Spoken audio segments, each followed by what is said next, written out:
Yo les gars, on se retrouve aujourd'hui pour une nouvelle vidéo. Aujourd'hui on s'intéresse au support Fabled qui va sortir dans Terminal World 2 où vous aurez la date juste ici normalement, je sais plus trop la date.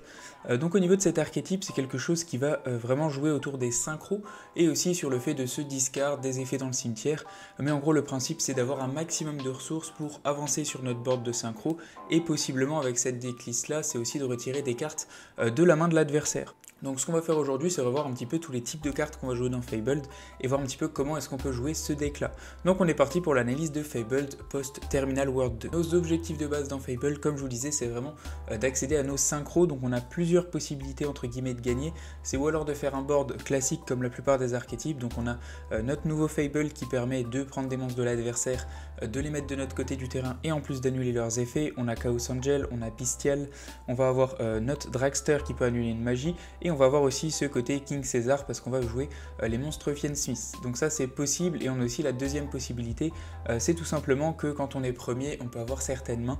Par exemple avec Ken qui va faire qu'on invoque Jen chez l'adversaire qui fait discard 1, on va avoir TTT qui peut renvoyer une carte de la main de l'adversaire dans le deck et on va avoir aussi l'aspect avec Framelord Omega, donc on va l'invoquer une première fois, on active son effet, on bannit une carte de l'adversaire de sa main plus lui-même, on le reprend avec Bestial, on le refait une deuxième fois et on retire deux cartes de la main de l'adversaire.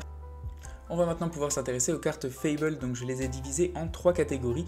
La première catégorie, c'est les monstres qui vont activer leurs effets depuis la main. La première, c'est Grimro. Donc Grimro, elle permet juste, si on contrôle un monstre Fable, d'envoyer cette carte depuis notre main au cimetière, d'ajouter un monstre Fabled depuis notre deck à notre main, excepté elle-même. Vous allez voir que, vu que c'est des vieilles cartes, à chaque fois, ce n'est pas limité par tour les effets, ce qui est plutôt pratique. Donc au niveau de cette carte, il faut juste un monstre Fable sur le terrain, et ensuite elle nous permet d'aller chercher n'importe quel autre monstre de l'archétype depuis le deck à la main.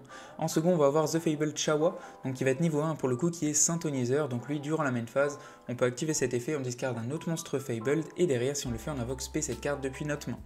Derrière, on va avoir les monstres qui ont un effet quand ils sont envoyés au cimetière. Le premier, c'est The Fabled Abank, un qui est bien synthoniseur niveau 2. Si cette carte est dans notre cimetière, on peut discard un monstre Fable, et si on le fait, on invoque spé cette carte, mais on la bannit quand elle quitte le terrain. Le deuxième monstre, c'est Fabled Kushano, donc si cette carte est dans notre cimetière, on peut discard un monstre Fable directement à notre cimetière, ajouter cette carte à notre main. Et pour le dernier, c'est Fabled Sulcus, s'il est envoyé au cimetière, on peut discard deux cartes depuis notre main au cimetière et l'invoquer spécialement. Donc ils ont tous des aspects différents qu'on va utiliser selon la situation et le combo qu'on est en train de faire. Au niveau derrière de la troisième catégorie, ça va être les monstres qu'on va devoir discard, donc défausser de la main. Le premier, c'est Marcosia qu'on va jouer x3. Quand il est discard, il peut aller chercher une magie ou piège de l'archétype directement à notre main. Donc vous allez voir que 99% du temps, on va chercher notre nouvelle magie continue qui elle-même permet d'aller chercher une deuxième magie ou piège de l'archétype. Au niveau du deuxième monstre, c'est Fable Cruce, qui pareil, quand il est discard, on va pouvoir target un monstre level 4 dans le cimetière Fabled et derrière l'invoquer spécialement. Au niveau de notre, je crois que c'est Cerbère mythologique en français, je dirais ça. Si cette carte elle est discard, on peut l'invoquer spécialement sur le terrain et il est bien synthoniseur. Et ensuite on va voir notre Ganashia qui va aussi, quand il est discard, se spé. Par contre il va être banni quand il quitte le terrain. La dernière carte qu'on voit absolument dans toutes les decklists de nos copains Fiend Smith, c'est aussi Fable Luri qui fait bien partie de cet archétype là qu'on va jouer x1 et s'il est discard on va pouvoir aussi le spé. À ces trois types de monstres qu'on va jouer dans le deck Fabled, on va ajouter le nouveau monstre qui est The Fabled Behemoth niveau 2 lumière, synthoniseur et bête. Si cette carte est dans notre main, on va pouvoir discard 2 ou plus monstres Fabled en incluant cette carte pour invoquer spécialement monstre Fabled synchro depuis l'extra deck où le total des levels des monstres qu'on a discard est égal au level du monstre qu'on va invoquer et c'est bien compté comme une invocation synchro. Donc ce qu'il y a de très intéressant avec cet aspect, c'est qu'on peut bien envoyer des monstres depuis notre main au cimetière, ce qui va du coup nous permettre de ne pas les invoquer. Donc déjà ça nous économise des invocations et pour Nib, parce que dans tous les cas on le prend tous les jours dans ce deck. En plus de ça, ça fait qu'on va potentiellement faire proc les effets des monstres qui ont un effet quand ils sont envoyés de la main au cimetière en étant défaussés. Et le troisième aspect ultra intéressant, c'est qu'on peut utiliser lui-même avec des monstres synthoniseurs, vu que son effet dit bien qu'on envoie les monstres depuis la main au cimetière, c'est compté comme une invocation synchro, mais par contre il faut bien que le total de level est égal au total du monstre synchro. Il n'y a pas écrit qu'il faut un monstre synthoniseur, un monstre non synthoniseur. Donc par exemple vous pouvez utiliser votre Behemoth et votre Cerburel et derrière avoir accès à votre nouveau monstre niveau 4 en envoyant les deux au cimetière avec l'effet de votre Behemoth. Donc ça c'est extrêmement intéressant et ça va faciliter les combos dans le deck. Au niveau de son dernier effet, si une carte est envoyée depuis notre main au cimetière, tant que cette carte est dans le cimetière, on peut la bannir, invoquer spé un monstre Fable depuis notre main. donc ça permet aussi d'avoir une petite spé en plus, ce qui reste toujours intéressant dans le deck. La suite de notre decklist, ça va être les monstres Fiend Smith, qui sont toujours très intéressants avec cet archétype, étant donné qu'ils sont tous démons lumière et qu'on adore les démons lumière quand on joue Fiend Smith. Donc on va bien jouer 3 Engraver et on va jouer aussi 3 Tract, étant donné que Tract permet bien d'aller chercher un monstre light démon, donc absolument tout l'archétype de mythologique, et en plus de ça, derrière on peut discard 1, donc en profiter pour discard et activer les effets de nos monstres Fabled. Donc c'est une excellente carte, encore plus que dans les autres decks qui vont jouer Fiend Smith. À côté de ça, on a aussi Jen et Ken, parce qu'on n'utilise pas forcément notre invocation normale, donc ça peut nous permettre, si on touche Jen, d'invoquer Ken chez l'adversaire et de nous faire piocher de discard 1. Donc encore une fois, des ressources, une discard, c'est intéressant, et si au pire on touche Ken, ça fait discard une carte de la main de l'adversaire, ce qui peut être aussi intéressant. Derrière on a PTT, TTT et Call by the Grave, et pour finir on a aussi la nouvelle magie Fable Dream Resurrection. Lorsque cette carte elle est activée, on va pouvoir set une magie ou piège Fable depuis notre deck directement sur notre terrain, excepté elle-même. Derrière, notre adversaire ne peut pas activer de carte ou d'effet en réponse à une invocation synchro d'un monstre Fabled.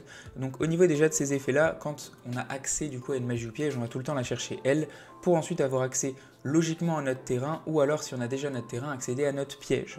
Le fait que l'adversaire ne peut pas activer d'effet après une invocation d'un monstre synchro, c'est aussi très intéressant, ça rappelle l'aspect Branded Lost de Branded, qui est toujours un effet qui protège extrêmement bien si on fait bien nos combos, et c'est le même principe dans Fabled. En plus de ça, elle a un autre effet, c'est qu'une fois par tour, on peut discard une carte Fabled et activer un de ses effets, ou on pioche un, ou alors on invoque spé un monstre Fabled depuis notre cimetière ou notre zone bannie. Donc en plus de ça, de la zone bannie, ça peut nous récupérer ceux qu'on joue x1 qui peut être banni, comme par exemple Abank ou Ganeshia. Donc ça peut être aussi très intéressant à ce niveau-là, et cette carte elle est vraiment obligatoire à avoir sur le terrain si vous voulez un bon board avec Fabled. Au niveau de la magie de terrain, donc c'est vraiment celle qu'on va chercher 90% du temps avec notre magie continue. Elle permet quand elle est activée d'envoyer un monstre Fable depuis notre deck au cimetière, ce qui peut faire proc les effets de nos monstres quand ils sont envoyés au cimetière. Donc selon la situation et selon ce que vous voulez faire, vous envoyez un 2. Derrière ça, on a un second effet qui est un petit peu moins intéressant. On peut target un monstre Fable dans notre cimetière, discard 2, et si on le fait, ajouter le monstre à la main. En plus de ça, on va avoir un effet qui est intéressant en battle. Pour la dernière carte du main deck, c'est la piège, donc Fable Treason. On target un monstre Fable dans notre cimetière, une carte sur le terrain, on discard 1, on réinvoque le monstre Fable et on détruit la carte qu'on a target. Donc c'est tout simplement une petite interrupt qui est intéressante dans le deck. Pour l'extra deck de Fable, donc déjà on va commencer avec les cartes qui sont là pour Fiend Smith. Donc on a bien un Requiem, un à King Caesar et une Necrocrypt Princess, donc qui reste toujours intéressante. Après on va voir Fabled Gamigin qui est bien nouveau niveau 4, donc pour l'invoquer un monstre Fable synthoniseur et un monstre non synthoniseur, notre adversaire ne peut pas target les autres monstres Fable synchro qu'on contrôle avec des cartes, des effets de cartes. On ne peut utiliser chaque effet suivant de ce monstre là qu'une seule fois par tour. Si cette carte est invoquée par synchro, on peut invoquer spécialement un monstre Fable depuis notre main ou notre deck, et derrière si cette carte est envoyée au cimetière, on peut piocher des cartes égales au nombre de monstres Fable synchro qu'on contrôle et derrière discard une carte. Donc ce qu'il y a de très cool, c'est qu'elle permet tout simplement quand elle arrive de réinvoquer un autre monstre, donc d'accéder directement à ce qu'on a envie, donc ou une synchro potentiellement 5 comme Rajin, ou alors d'aller plus loin dans nos synchros, ça reste aussi possible. Tout dépend encore une fois de la situation et de ce que vous voulez faire dans vos combos. La seconde carte synchro Fable, c'est Fable Raging, qu'on va jouer x2, donc niveau 5. Quand elle arrive par synchro, on va piocher des cartes jusqu'à avoir 2 en main. Comme vous allez le voir, au niveau des monstres synchro, ils vont pas mal nous faire piocher et nous faire un petit peu récupérer des sources, parce que comme vous le voyez, il faut à chaque fois discard ou avoir les cartes au cimetière, donc c'est assez simple de plus avoir grand chose en main dans le deck. Donc cette carte là on va surtout l'invoquer quand on n'a plus de cartes en main pour en récupérer. À côté on a le Librarian TG, donc selon certains combos, quand on a vraiment les ressources pour, on le fait lui en premier et ensuite on invoque toutes nos synchros pour à chaque fois tout simplement piocher et avoir accès à de la ressource. Derrière on a Fable Undrace qui est bien niveau 6, un Fable synthoniseur, un monstre non synthoniseur. Si elle invoque SP, notre adversaire discard une carte s'il veut qu'on annule cet effet, et derrière sinon on va piocher 2 cartes discard 1. Si un monstre est envoyé depuis la main de l'adversaire au cimetière, on peut target un de ces monstres, l'invoquer SP directement sur notre terrain, mais les effets sont annulés. Donc c'est un effet qui est plutôt intéressant, encore une fois, qui nous fait piocher et discard.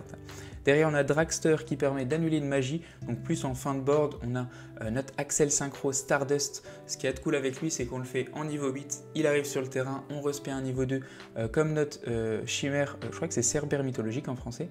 Juste ici, derrière on l'envoie au cimetière pour faire notre Stardust Dragon, on peut faire proc 2 fois l'effet de notre Librarian et piocher 2 cartes, et ensuite derrière on a bien accès à notre Bestial. Donc ça reste très intéressant à ce niveau-là. On a Chaos Angel qui est possible à faire, et comme je vous le disais, il y a aussi le combo avec Omega. Pour la dernière carte qu'on n'a pas encore vue, c'est Fable Swarm Reversible, qui est niveau 10 de ce que je vois. Donc un monstre synthoniseur, un monstre non synthoniseur, une fois par tour durant la main phase, effet rapide, on va pouvoir sacrifier un nombre de monstres Fable qu'on contrôle et prendre autant de monstres que l'adversaire contrôle en annulant leurs effets. Donc on peut se sacrifier nous-mêmes aussi, ce qui est plutôt intéressant. Et c'est une très très bonne negate. Si cette carte est dans le cimetière, on peut target une autre carte Fable dans notre cimetière, la renvoyer à l'extra deck, et si on le fait, ajouter cette target à la main. On ne peut utiliser chaque effet de ce monstre là qu'une seule fois par tour. Ma conclusion sur ce support Fable, c'est clairement de l'excellent support pour le deck. Ça va permettre de l'accélérer un petit peu, mais clairement ça suffira pas pour passer vraiment dans la méta ou même dans une tier list, étant donné que ça va quand même rester assez compliqué, je trouve, malgré qu'il y a des protections, qu'il y a quelques petits trucs en plus. Il y a vraiment pas mal de decks qui font à peu près la même chose, mais qui sont un peu plus stables et il y a moins besoin de cartes pour faire des combos, et aussi il y a moins de RNG dans le sens où il faut piocher, avoir les bonnes choses, etc. Mais ça reste toujours un très très bon deck, donc on verra ce que ça donne plus tard, ou peut-être que je vais me tromper. Ciao ciao, à plus et abonnez-vous.